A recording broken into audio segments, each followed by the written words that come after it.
To state the obvious, we meet with the eyes of history upon us and the profound questions before us. It's simple. Will we act? Will we do what is necessary? Will we seize the enormous opportunity before us? Or will we condemn future generations to suffer? This is the decade that will determine the answer, this decade. The science is clear. We only have a brief window left before us to raise our ambitions and to meet the task that's rapidly narrowing. This is a decisive decade in which we have an opportunity to prove ourselves. We can keep the goal of limiting global warming to just 1.5 degrees Celsius within our reach if we come together. If we commit to doing our part of each of our nations with determination and with ambition. That's what COP26 is all about. Glasgow must be the kickoff of a decade of ambition and innovation to preserve our shared future. Climate change is already ravaging the world. We've heard from many speakers. It's not hypothetical. It's not a hypothetical threat. It's destroying people's lives and livelihoods, and doing it every single day. It's costing our nations trillions of dollars. Record heat and drought, fueling more widespread and more intense wildfires in some places and crop failures in others. Record flooding and what used to be a once-in-a-century storms are now happening every few years. In the past few months, the United States has experienced all of this, and every region of the world can tell similar stories. And in an age where this pandemic is made so painfully clear that no nation can wall itself off from borderless threats, we know that none of us can escape the worst that's yet to come if we fail to seize this moment. But ladies and gentlemen, within the growing catastrophe, I believe there's an incredible opportunity, not just for the United States, but for all of us. We're standing at an inflection point in world history. We have the ability to invest in ourselves and build an equitable, clean energy future, and in the process, create millions of good-paying jobs and opportunities around the world. Cleaner air for our children, more bountiful oceans, healthier forests and ecosystems for our planet. We can create an environment that raises the standard of living around the world. And this is a moral imperative, but it's also an economic imperative. If we fuel greater growth, new jobs, better opportunities for all our people, and as we see current volatility in energy prices, rather than cast it as a reason to back off our clean energy goals, we must view it as a call to action. High energy prices only reinforce the urgent need to diversify sources, double down on clean energy development, and adapt promising new clean energy technologies so we can not only we don't remain overly reliant on one source of power to power our economies and our communities. It's in the self-interest of every single nation. And this is a chance, in my view, to make a generational investment in our economic resilience and in our workers and our communities throughout the world. That's what we're going to do in the United States. My Build Back Better framework will make historic investments in clean energy, the most significant investment to deal with the climate crisis that any advanced nation has made ever. We're going to cut U.S. greenhouse gas emissions by well over a gigaton by 2030, while making it more affordable for consumers to save on their own energy bills, with tax credits for things like installing solar panels, weatherizing their homes. Lowering energy prices will also deliver cleaner air and water for our children, electrifying fleets of school buses, increasing credits for electric vehicles, and addressing legacy pollution. It will incentivize clean energy manufacturing, building the solar panels and the wind turbines that are growing energy markets of the future, which will create good-paying union jobs for American workers and something that none of us should lose sight of. When I talk to the American people about climate change, I tell them it's about jobs. It's about workers who will lay thousands of miles of transmission lines of clean, modern, resilient power grid. The auto workers who build the next generation of electric vehicles and electricians who will install a nationwide network of 500,000 vehicle stations to power them throughout my country. The engineers who will design new carbon capture systems, and the construction workers who will make them a reality. The farmers who will not only help fight global hunger, but also use the soil to fight climate change.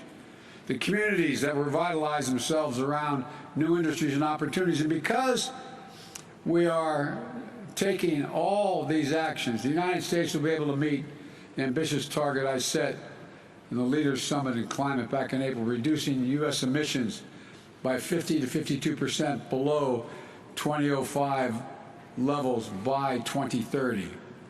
We'll demonstrate to the world the United States is not only back at the table, but hopefully leading by the power of our example. I know it hasn't been the case, and that's why my administration is working overtime to show that our climate commitment is action, not words. On my very first day in office, I took action to return the United States to the Paris Agreement. Since then, our administration has been hard at work unlocking clean energy breakthroughs to drive down the cost of technologies that will require us to achieve net zero emissions, and working with the private sector on the next generation of technologies that will power a clean economy of the future.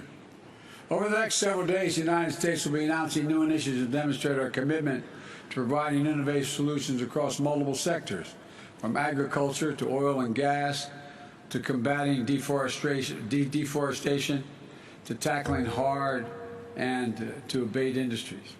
We're planning for both short-term sprint to 2030 that will keep 1.5 degrees Celsius in reach, and for a marathon that will take us to the finish line and transform the largest economy in the world into a thriving, innovative, equitable, and just clean energy engine of net zero for a net zero world. That's why today I'm releasing the U.S. long-term strategy, which presents a vision of achieving the United States goal of net zero emissions economy-wide by no later than 2050, and reinforces an absolutely critical nature of taking bold action in the decisive decade. We're also going to try to do our part when it comes to helping the rest of the world take action as well. We want to do more to help countries around the world, especially developing countries, accelerate their clean energy transition, address pollution, and ensure the world we all must share a cleaner, safer, healthier planet. We have an obligation to help. At the United Nations in September, I announced that my administration is working with the Congress to quadruple our climate finance support for developing countries by 2024, including significant increase in support for adaptation efforts. This commitment is made possible to each of our collective goals of mobilizing $100 billion annually for climate finance, but mobilizing finance at the scale necessary to meet the incredible need is an all-hands-on-deck effort. As other speakers today have mentioned, governments in the private sector and multilateral development banks must also do their work to go from millions to billions to trillions, the necessary effect of this transition. Today, I'm also submitting a new adaptation communication laying out how we'll implement the global goal of adaptation, as well as announcing our first ever contribution to the Adaptation Fund. But our commitment is about more than just financing. That's a critical piece of it. But we're also going to support solutions across the board. In the lead up to this gathering, the United States joined our G7 partners to launch a Build Back Better World initiative. We also reconvened the Major Economies Forum on Energy and Climate to launch transformative actions and to raise ambition. And together with the European Union, we're launching a global methane pledge to collectively reduce methane emissions, one of the most potent greenhouse gases, by at least 30% by the end of the decade. More than 70 countries have already signed up to support rapid reduction of methane pollution, and I encourage every nation to sign on. It's the simple, most effective strategy we have to slow global warming in the near term. My friends, if we're to recognize that a better, more hopeful future of every nation has to do its part, with ambitious targets to keep 1.5 degrees in reach, and specific plans of how to get there, especially the major economies. It's imperative that we support developing nations so they can be our partners in this effort. Right now, we're still falling short. There's no more time to hang back or sit on the fence or argue amongst ourselves. This is a challenge of our collective lifetimes, the existential threat to human existence as we know it. And every day we delay, the cost of inaction increases. So let this be the moment that we answer history's call here in Glasgow. Let this be the start of a decade of transformative action that preserves our planet and raises the quality of life for people everywhere. We can do this. We just have to make a choice to do it. So let's get to work, and thank you. Those of us who are responsible for much of the deforestation and all the problems we have so far have an overwhelming obligation to the nations who, in fact, were not there, have not done it. And we have to help much more than we have thus far. God bless you all, and may God save the planet. Thank you.